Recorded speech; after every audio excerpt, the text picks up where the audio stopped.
Nang kono wae ya. Heeh. Engko nek Antarja kalah tak kabari. Oh iya. Engko nek aku mati gedruk lemah ping 3. Nek ra lali. Tak bandem boto ndasmu lho, Tru. Ora kasar ngono kok, Jero. Aku iki ngedeg-degi ae. Ora nek lali tak gedruk lemah.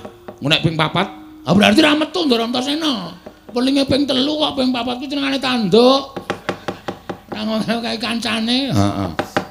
Dinteni kene, dinteni kono wae, Gong. Heeh.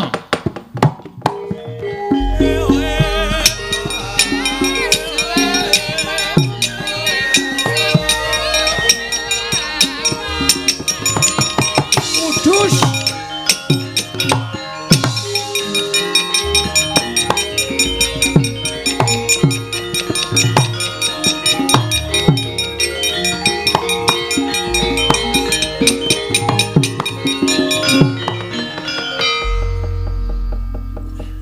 Bagong.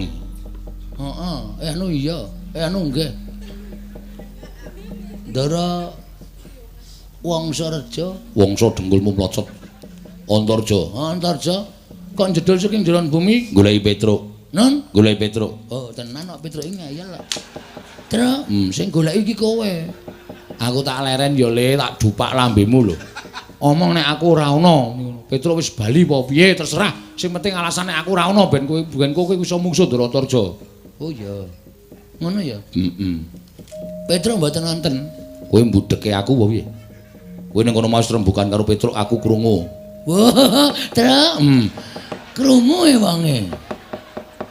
Ora ana wong tak palu sirahe ora. Kok sak kepenakmu dhewe kowe ngarep ngame-ame pantine wong sing tanpa dosa. Lho. Kok malah mripatmu mendeli? Mendeli wae wis gedene semene. Rumangsane anggepe ora. Yen ngono kowe mbelani karo Petruk. Mesti Petruk kakangku kok. Nek kowe mbelani karo Petruk tak katutke dosane. Oke, ora masalah. Apa dikira aku wedi karo kowe? Rumangsamu semangkean. Yen mudar mbok men. Lho, malah malangkrik nang ngarepe Antarja. Malangkrik wae tangan-tanganku dhewe kok kowe rewel. Wani karo aku. Sing tawedeni apamu?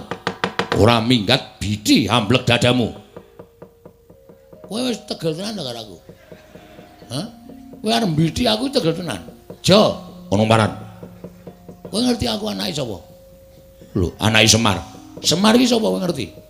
Kae panjalmaning dewa. Sang Hyang Ismanta. Ngawur. Weh,